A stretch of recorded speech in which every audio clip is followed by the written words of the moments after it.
খুলনা মহানগরের খানজাহান আলী থানাধীন পথের বাজারে শনি ও মঙ্গলবার সন্ধ্যাকালীন কৃষি পণ্যের খাজনামুক্ত হাট বসে। এখানে পার্শ্ববর্তী বিল ডাকাতিয়ায় উৎপাদিত কৃষি পণ্য কৃষক সরাসরি ক্রেতাদের মাঝে ন্যায্য মূল্যে বিক্রয় করেন। ফলে কৃষক ও সাধারণ ক্রেতা উভয়ই উপকৃত হচ্ছেন। শত শত বেকার মানুষের কর্মসংস্থানও তৈরি হয়েছে। ন্যায্য মূল্যে পণ্য বিক্রয় করতে পেরে কৃষকরা উৎসাহ পাচ্ছেন ফসল ফলাতে। সাধারণ ক্রেতারাও স্বাচ্ছন্দ্যে বাজার করছেন এই হাট থেকে। এভাবে পথের বাজার হাট ব্যাপক পরিচিতি পেয়েছে। সম্প্রতি এ খাজনামুক্ত হাটে খাজনার নামে চাঁদাবাজির অভিযোগ উঠেছে, করা হয়েছে থানায় অভিযোগ।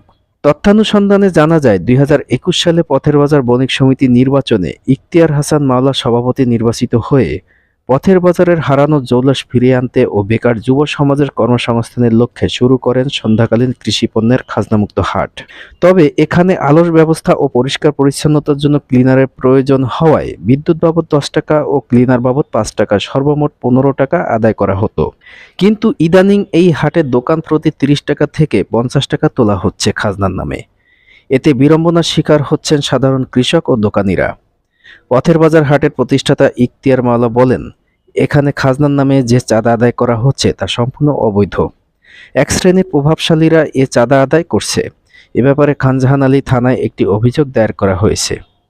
প্রশাসন সহ এলাকার সর্বস্তরের মানুষকে এগিয়ে আসার আহ্বান জানান তিনি।